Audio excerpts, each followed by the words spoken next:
Good morning बच्चों। कैसे हैं सब लोग?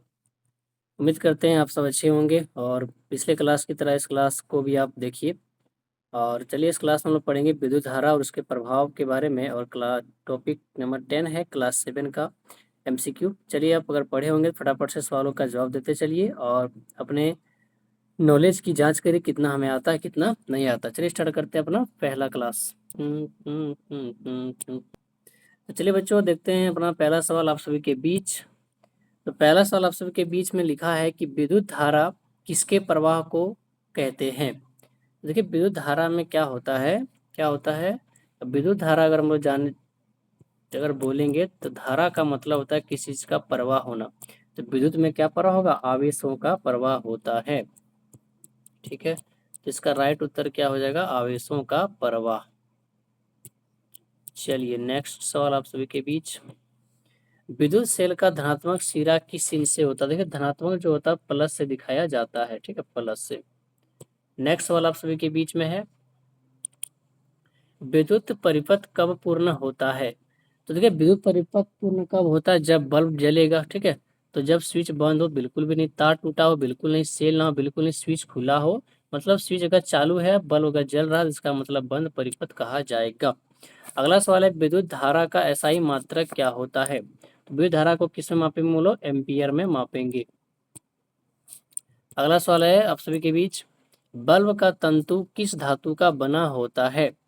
तो देखिए, बल्ब का तंतु किसका बना होता है? बल्ब में जो तंतु लगता है वो टंगस्टन का बना होता है। ठीक है, ताकि गर्मी में जल्दी से टूटेगा नहीं। अगला सवाल आपसे बीच में, विद्युत धारा का कौन सा प्रभाव बल्ब को जलाता है? तो कौन सा प्रभाव जलाएगा?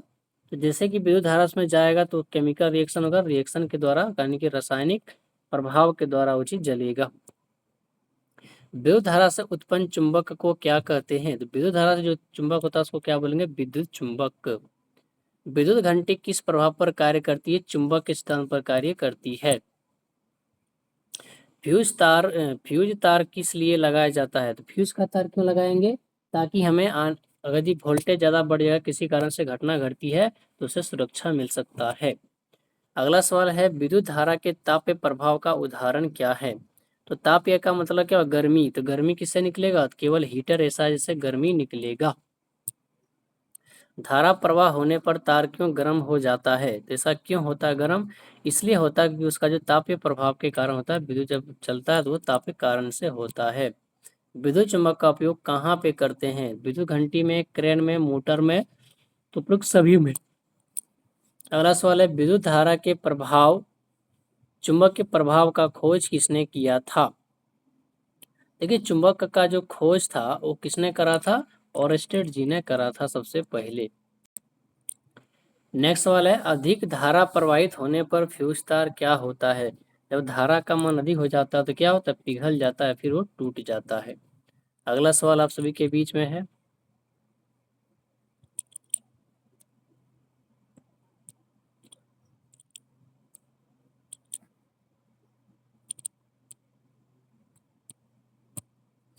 लिखा है कि विद्युत घंटी में प्रयुक्त चुंबक कौन सा होता है?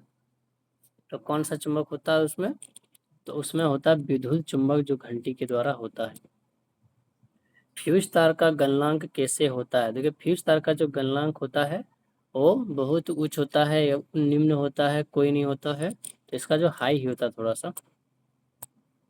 विद्युत धारा का प्रभाव नहीं है, कौन सा प्रभाव नहीं है? तो देखिए, तापीय प्रभाव होता है, चुंबक प्रभाव होता है, रासायनिक होता है, पर गुरुत्व प्रभाव नहीं होता है। ठीक है, विद्युत धारा का कौन सा प्रभाव मोटर में उपयोग होता है? मोटर में कौन सा उपयोग करेगा? चुंबक के प्रभाव। विद्युत चुंबक की शक्ति बढ़ाने के लिए क्या करेंगे?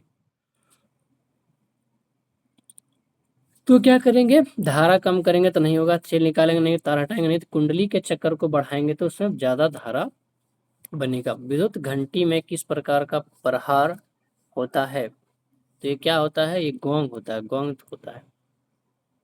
अगला सवाल, विद्युत घंटी में ध्वनि उत्पन्न होने का क्या कारण होता है? तो विद्युत घंटी में क्यों ध्वनि उत्पन्न होता है? क्योंकि उसमें कंपन होता है, ताप होता है, रासायनिक क्रिया होती है, प्रकाश होती है। तो विद्युत का जो घंटी है उसमें ध्वनि उत्पन्न होने का क्या कारण होता है? उसका कारण होता है तापीय प्रभाव। विद्युत धारा के तापीय प्रभाव में कौन सा उपकरण कार्य करता है? तापीय प्रभाव मतलब स्त्री, जिसको आयरन बोलते हैं, ठीक है। विद्युत चुम्बक बनाने के लिए किस धातु का प्रयोग किया जाता है? नरम लोहा, सोना, चांदी, नरम लोहा।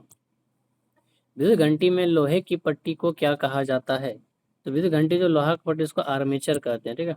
विद्युत धारा के प्रवाह में सबसे महत्वपूर्ण क्या है? सबसे महत्वपूर्ण क्या है? तापीय चुंबक, केवल तत्व, केवल वेल तो होगा नहीं, ये दोनों होगा। विद्युत परिपथ में धारा प्रवाह होने के लिए क्या आवश्यक होना चाहिए? पूर्ण परिपथ होना चाहिए, ठीक है, कंप्लीट। विद्युत घंटी में चुंबक प्रभाव का उपयोग क्यों किया जाता है? घंटी में चुंबक प्रभाव क्यों उत्पन्न करेंगे? प्रकाश के लिए, ध्वनि के लिए, ताप उत्पन्न के लिए, जल गर्म जल तो गर्म नहीं करेगा घंटी, तो प्रकाश उत्पन्न नहीं करेगा, ताप उत्पन्न नहीं करेगा, विद्युत ध्वनि उत्पन्न करने के लिए। विद्युत चुंबक कब चुंबक के गुण को खो देता है? धारा बंद होगा, धारा बदल जाएगा, तार गर्म होगा, सेल बदलने पर। जब धारा बंद करेंगे तो उसमें आएगा ही नहीं। फ्यूज तार सामान्यतः किस मिश्र धातु का बना होता है? तो फ्यूज का जो तार होता है वो किससे बना था? टीन और शीशा, सोना चांदी तो नहीं होगा, लोहा निकल, तांबा लोहा तो बनेगा नहीं, ठीक है। टीन और शीशे का बना होता, ताकि जले से टूट जाता है, ठीक है दोस्तों। तो आज का ये लास्ट सवाल आप सभी के बीच में था, और उम्मीद करते हैं कि आप सब अच्छे से इसका जवाब दिए होंगे। और अगर जवाब नहीं भी आता होगा तब इसको देख लीजिए अच्छे से, ठीक है। और लाइक शेयर करना बिल्कुल भी ना भूलें, और सब्सक्राइब अच्छे से करिए, ठीक है, क्योंकि ये झारखंड बोर्ड का नंबर 1 चैनल बनने वाला है, ठीक है। और आप सब बनाइए, इसको सपोर्ट करिए, ताकि ये अच्छे से अच्छे ग्रो कर पाएगा। चलिए, धन्यवाद सभी को। जय हिंद, जय भारत, जय झारखंड, राधे राधे।